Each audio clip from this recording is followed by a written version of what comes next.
Hello बच्चों, ये है आपकी कला सेतु।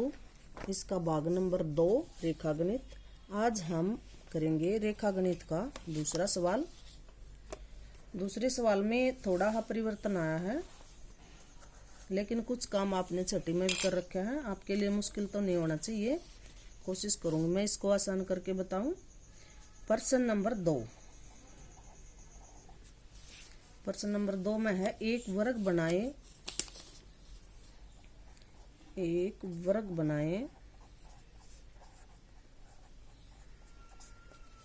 जिसका विकर्ण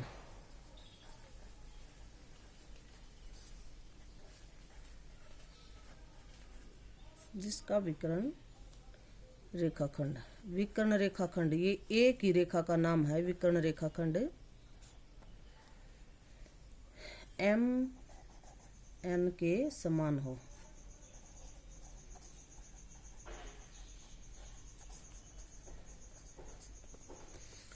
विकर्ण किसे कहते हैं?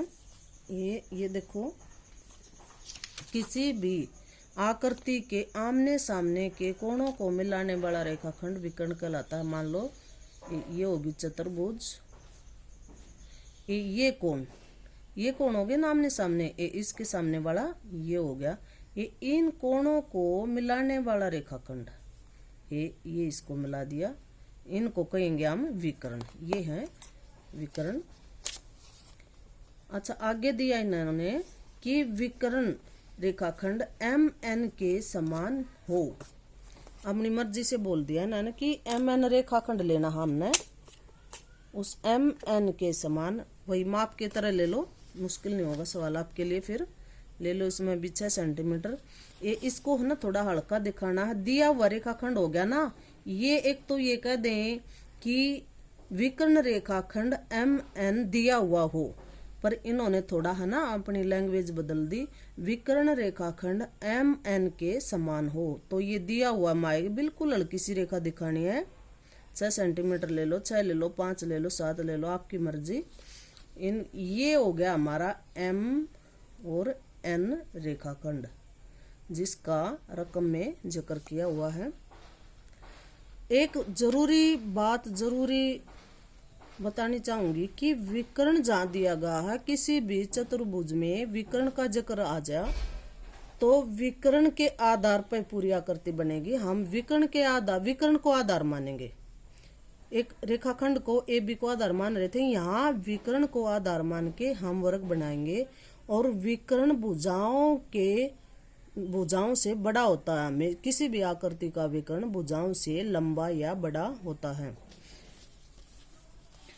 अब चलो भाई, विकर्ण 6 सेंटीमीटर लिया था, ये विकर्ण ही है। विकर्ण का जिक्र आ गया, तो इस विकर्ण के आधार पर ही हम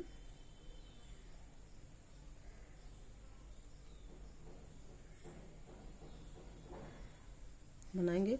विकर्ण ले लो 6 सेंटीमीटर।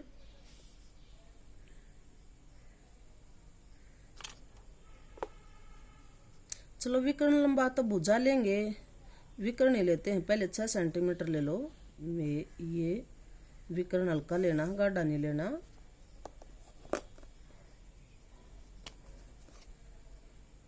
ये विकर्ण हो गया, ये हो गया। इसका नाम धरो A और C। बिंदु हमेशा थोड़ी दूर रखो। अब हम इस विकर्ण का समद्विभाजन करेंगे। जैसे 2 सवालों में किसी भी रेखा का कोण का समद्विभाजन, लंब अर्धक, ये करना होता ना, तो कैसे करते हैं हमने सीखा भी है छठी क्लास में। तो हम आधे से ज्यादा प्रकार को खोलेंगे। देखो, ये आधा तो यहाँ से होता है, इससे ज्यादा खोल के ये चाप लगा कर लाओ। ये चाप लगा दी हमने। अगर प्रकार ढीला होगा, पेंसिल ढीली बंद होगी, तो बिल्कुल गलत सवाल बनेगा। प्रकार भी टाइट रखो और पेंसिल को भी टाइट बंद करो। अब हमने A पर चाप लगाई थी, अब लगाएंगे C पर। इस चाप को हम काट देंगे।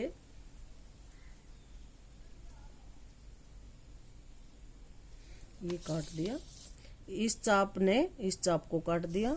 और जहां से ये चाप एक दूसरे को काटती हैं, क्रॉस करती हैं ये चाप, उनको थोड़ा निशान दे दो और ये रेखाखंड इसमें से निकाल लो बिंदुदार। ये थोड़ा लंबा निकालियो ऊपर तक और नीचे तक भी बढ़ा दियो इनको। इस लंब ने इस रेखाखंड को ओ बिंदु पर लगा लो, ओ बिंदु पर काटा। ये भी ओ बिंदु पर था, ये इस ओ बिंदु पर तय एक इतना प्रकार खोल लो, एक इतना बिल्कुल सही खोलियो।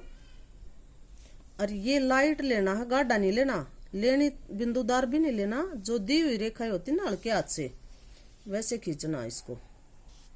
फाइल को घुमा दो, ये देखो इसके मैं का निकला बिल्कुल बिंदु में का, ये दी हुई रेखा के समान होगा। अब देखो ये ए से हो गया, तो ए यहाँ इस लंब ने इस वृत्त ने इस लंब को बी बिंदु पर काटा है, ये बी बिंदु है। और इस वृत्त ने यहाँ से लंब को काटा है डी पर तय। ये हमारा वर्ग बनेगा ए बी सी और डी। अब इसको मिला देंगे। अब ये रेखाएं गाढ़ी आएंगी, उत्तर रेखाएं, वर्ग की भुजाएं आ जाएंगी ना, ये गाढ़ी आएंगी। ए को और डी को मिला दिया, ए को और बी को मिला दो, ये भी गाढ़ी बुझाएगी। अब डी को और सी को मिलाओ, अब सी को और बी को मिला दो। यानी वर्ग की भुजाओं के बिंदु आए थे ये, इन बिंदुओं को आपस में मिला दो गाढ़ी रेखाओं से।